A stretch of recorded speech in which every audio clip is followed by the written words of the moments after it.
సమస్యల పరిష్కారం కోసం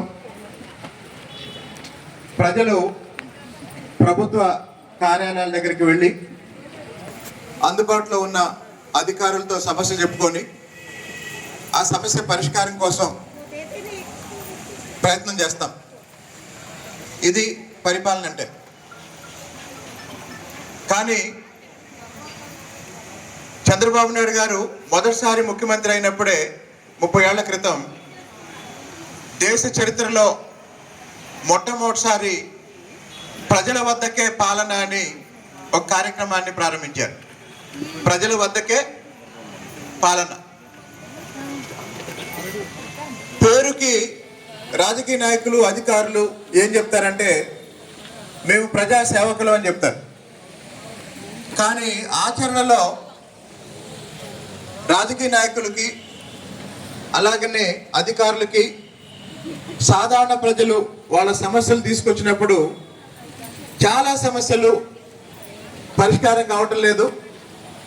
చిన్న చిన్న పనుల కోసం కూడా ప్రజలు నాయకుల చుట్టూ అధికారుల చుట్టూ నెలల తరబడి సంవత్సరాల తరబడి తిరగాల్సి వస్తుంది.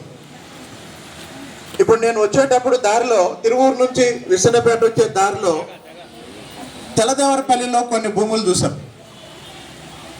తెలదేవరపల్లిలో రెడ్ మార్క్ భూముల గురించి అందరూ తెలుసు కదా. తెలుసా తెలీదా?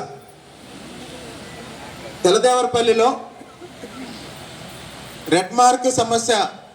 ఇక్కడ తెలదేవరపల్లి వాళ్ళ చేతులు ఎత్తండి. తెలదేవరపల్లి వాళ్ళు ఎవరు లేరా?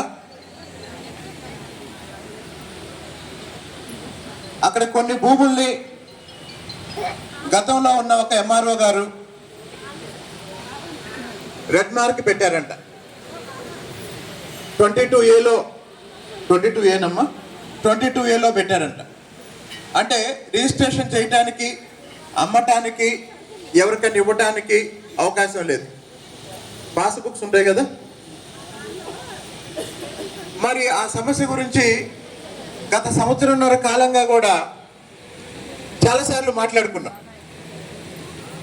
దురదృష్టం ఏంటంటే ఈ రోజు కూడా పరిష్కారం కాలేదు. లేదా మన వార్డులో డ్రైనేజ్ సమస్య ఉంటుంది, లేదా రోడ్లు గుంటలు పడి ఉంటుంది, లేదా విద్యుత్ సరఫరా ఆగిపోయి ఉంటుంది. కొన్ని చోట్ల విద్యుత్ స్తంభాలు లేవు, కొన్ని చోట్ల కొత్త స్తంభాలు వేయాలి. చిన్న చిన్న సమస్యల దగ్గర నుంచి పెద్ద సమస్యల వరకు సంవత్సరాల తరబడి నాయకుల చుట్టూ అధికారుల చుట్టూ తిరిగిన కాని పనులు.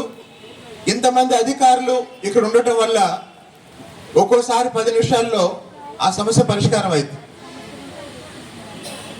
కొన్ని సమస్యల విషయంలో అధికారులు కూడా పైనుంచి రావాల్సిన ఆదేశాల కోసం ఎదురు చూడటం వల్ల కొంత ఆలస్యం అవుతుంది. కాబట్టి ప్రజా దర్బార్ ప్రధాన ఉద్దేశం ఏంటంటే అధికారులందరినీ, ఒక సాధారణ పౌరులు ఈ అధికారులందరినీ కలవాలంటే ఎస్ఐ గారిని, ఎంఆర్ఓ గారిని, అలాగనే వివిధ ఎండిఓ గారిని, వివిధ శాఖల అధికారుల్ని వ్యక్తిగతంగా కలవాలంటే వారాలు నెలలు పట్టింది. ఇప్పుడు వాళ్ళంతా మన ముందే ఉన్నారు, అందుబాటులో ఉన్నారు. ప్రభుత్వంలో ఎన్ని శాఖలున్నా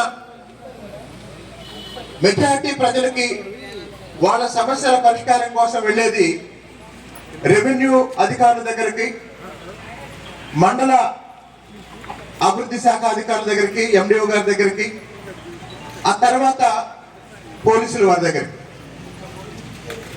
ఇప్పుడు రెవెన్యూ శాఖ అధికారులు ఇక్కడే ఉన్నారు, పోలీస్ అధికారులు ఇక్కడే ఉన్నారు. అధికారులు ఏం చెప్తారంటే మా డ్యూటీ మేము చేస్తున్నామండి అని చెప్తారు. కార్యకర్తలు ప్రజలు ఏం చెప్తున్నారంటే ఎక్కడికి వెళ్ళినా పనులు కావటం లేదండి అని చెప్తున్నారు. చెప్పండి, మీరు ఎక్కడైనా ఒక ప్రభుత్వ కార్యాలయానికి వెళ్తే మీరు వెళ్ళిన పని అవుతుందా అవటం లేదా? చెప్పండి, అవుతుందా అవటం లేదా? ఇప్పుడు ఎంఆర్ఓ ఆఫీస్కి